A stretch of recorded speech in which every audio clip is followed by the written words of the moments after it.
organic, unpredictable, unknown, lovely, beautiful, a sense of fulfillment. This is part of the pleasures of life and not the chores of life.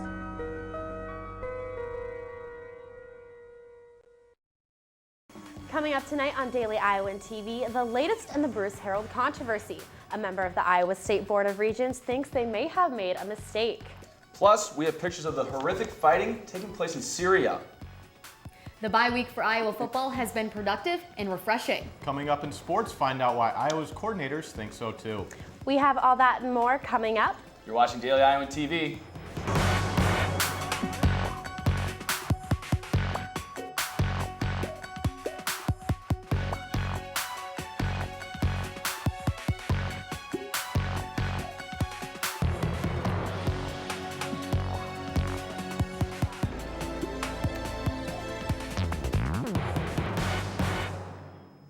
Good evening and thanks for joining us. I'm Alara Bartlett. And I'm Austin Love. On Thursday, a panelist of Iowa State Board of Regents said they may have mishandled the hiring of new University of Iowa President Bruce Herald. Dr. Sabash Sasai spoke Thursday, the day after hundreds of protesters protested at the IMU, where Wednesday's meeting of regents took place. Sahai said the search that resulted in Herald's hiring may have appeared to be biased and lacking transparency. He also said the board should have looked at candidates' backgrounds for longer and said, quote, "Maybe we dropped the ball." Wednesday's protesters silently waved signs in the outskirts of the ballroom, calling for Regent's resignation in light of the search. Sahai is hoping Herald shines in his new role and urges the University of Iowa community to give him a chance. Wednesday night, students had the opportunity to meet Jeff Bauman, a double amputee and survivor of the 2013 Boston Marathon bombings. Students lined the walls of the Pomerantz Center's auditorium at the event hosted by the Delta Gamma sorority. Bauman introduced himself and detailed his experience at the 2013 Boston Marathon, including his recovering following the horrific event at the race's finish line. He spoke of his struggle in losing both his legs, his time in the hospital and in rehab, meeting celebrities and well-wishers, documenting their help in helping him become a stronger individual. Here's what one UI student hopes others can take away from this talk. We have these little events in our life that may throw us down, but he got over something huge, so we can get over all those events as well. Bauman will continue his speaking tour in Missouri next week. To some, he symbolizes the dozens of survivors continuing their recovery over 2 years since the bombings took place. The University of Iowa is part of a national trend to offer gender-neutral housing. Daily Iowan TV's Nikki Crosswade explores the recent developments here in Iowa City. In the mid-1990s, the University of Iowa became the first major university in the nation to add gender identity protection to its non-discrimination statement. Ever since then, the university is making accommodations for all students, including those in the GLBT community. Gender-neutral housing is becoming an increasing national trend among universities. We want to make sure that everybody just has like basic functions met, so that way folks can focus on, being a student and getting involved on campus and not have to feel so much pressure around how do I manage, being my everyday self, who's marvelous and welcome on our campus. When students apply for housing, there's an option to check gender identity. Housing Admissions keeps a close eye on that application and then works with that student specifically to place them in an area that best fits them. There isn't a designated gender-neutral housing building on campus, but housing makes arrangements so each student is comfortable in their living environment. The UI Trans Alliance is one group on campus that is working with university housing. We would like to push for more gender-neutral opportunities in housing. All students, including transgender students, have the option to live in a single room with a private bathroom or any room with a pod-style bathroom that allows a door to be shut. Different from community bathrooms, pod-style bathrooms include a shower, sink, mirror, and toilet all in one room with a single door that shuts and locks. Pod-style bathrooms are located in Dom, Stanley, Peterson, and Slater Residence Hall. Not only is housing making gender-neutral areas an option, here on the third floor of the IMU, they implemented a gender-neutral restroom for guests visiting campus. Reporting from the IMU, this is Nikki Crossway, Daily Iowan. A recent study discovered that being overweight actually costs more than staying fit. This contrasts the idea that a healthy lifestyle through diet and exercise are more costly to keep up. Crystal Crossman found that being overweight actually costs more in the long run, encouraging students to keep their health a priority. Overweight individuals have higher risks of becoming sick and missing work, not to mention costly medical exams. For students, the need to stay healthy through exercise also curbs health issues that often require extensive medications. The UI offers a way to stay healthy by providing a gym membership included in student tuition. They also require students to have health insurance either through the school or their parents. Each year, the tuition and fees are analyzed to make sure money is going to the right place. Academic fees are just a piece of the puzzle students pay per semester. The student activity, student services fee, student union fee are another fee that supports the CAM bus and other services that are provided. Outside of academia and recreation, students are also paying for health services, technology, and the various clubs offered on campus. Well, Austin, with Halloween next weekend, I'm wondering whether my costume will keep me warm enough. Yeah, Lara, I don't know what you plan on wearing, but I plan on wearing something with layers, so hopefully I'll be warm. But for now, let's toss it over to Casey Lindekrantz in the weather studio to see what we can expect over the weekend. Casey? Thanks, guys. Friday morning, you might want a jacket because temperatures will be in the mid-50s and it will be mostly cloudy. Moving to the afternoon, the likelihood of rain rises and temps will be in the low 60s. Finishing out the day, temps should stay in the low 60s with a low chance for rain. Continuing into the weekend, Saturday and Sunday should look to be in the low 60s for highs and upper 30s to low 40s for lows. Both days should see a healthy serving of sunlight. Moving on to Monday and Tuesday, both days should be fairly sunny with highs in the low 60s and lows in the upper 40s. To finish out the 6-day forecast, Wednesday should be in the mid-50s with a good chance for rain. Well, guys, that's all I have in the weather studio. Back to you at the desk. Thanks, Casey. A government investigation is holding the Environmental Protection Agency responsible for a major waste spill in Colorado in August.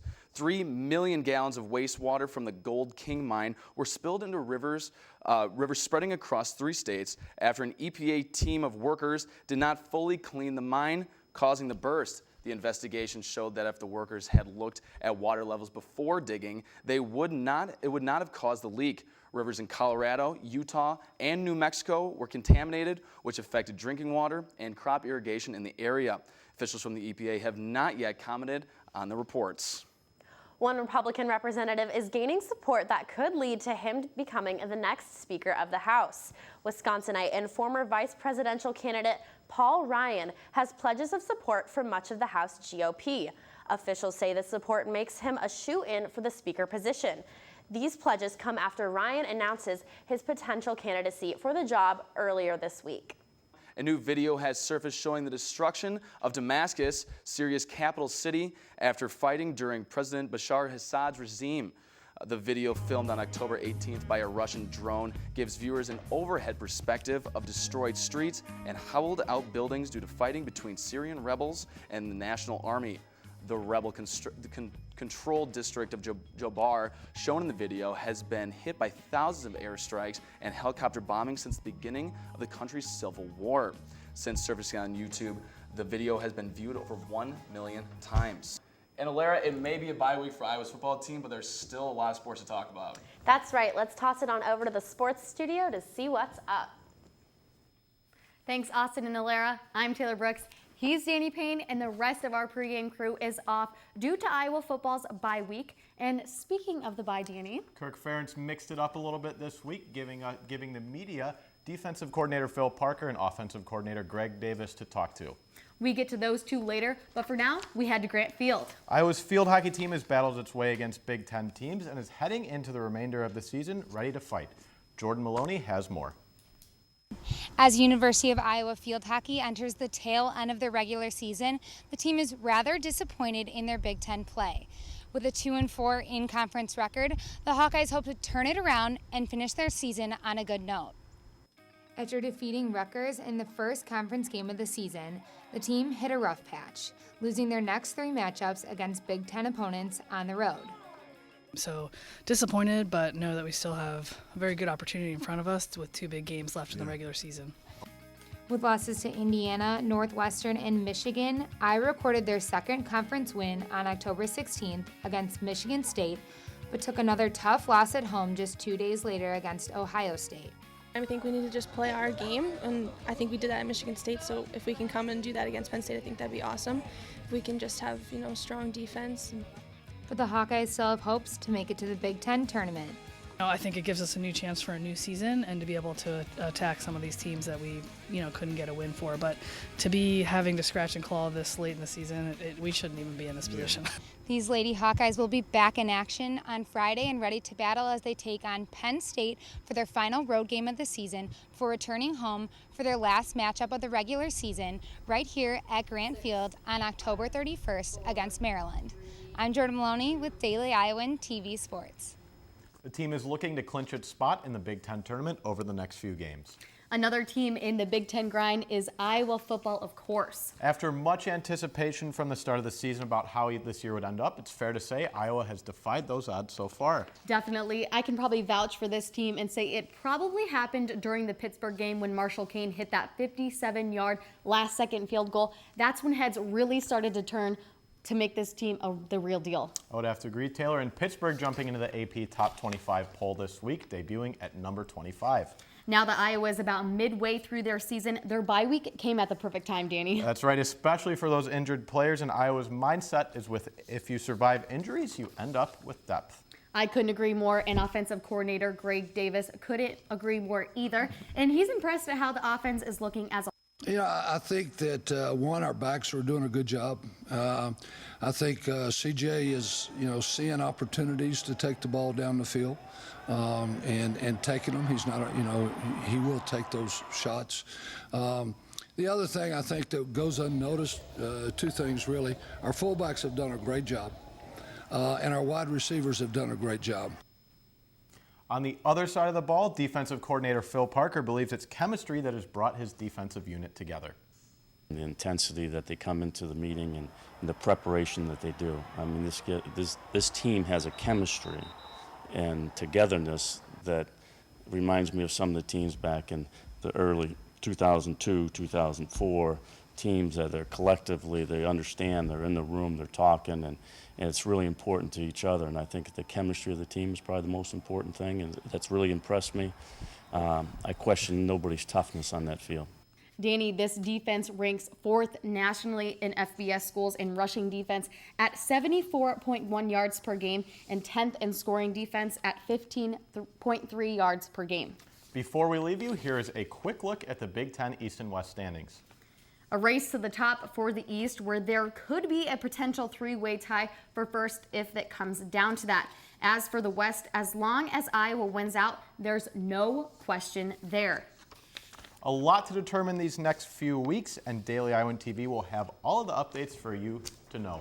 Austin, Alera, back to you guys at the desk. Thanks, guys. Fans of the hit movie Back to the Future got to revisit some of their fondest childhood memories Wednesday night, the exact date when Marty McFly and Doc Brown time traveled to the future.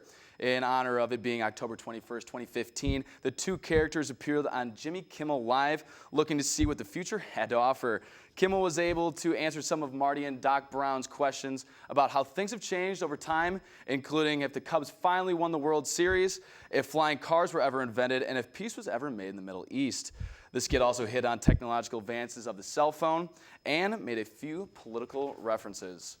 Well, unfortunately for a lot of Cubs fans, the Cubs didn't make it in the World Series like they predicted in the movie. But, no, they did not, but maybe next year, right? Maybe next year. Well, that's all we have for you on Daily Iowan TV. Be sure to check out our website, dailyiowan.com, for all the latest news between now and Sunday. For Daily Iowan TV, I'm Alera Bartlett. And I'm Austin Love. Have fun this weekend, Iowa City.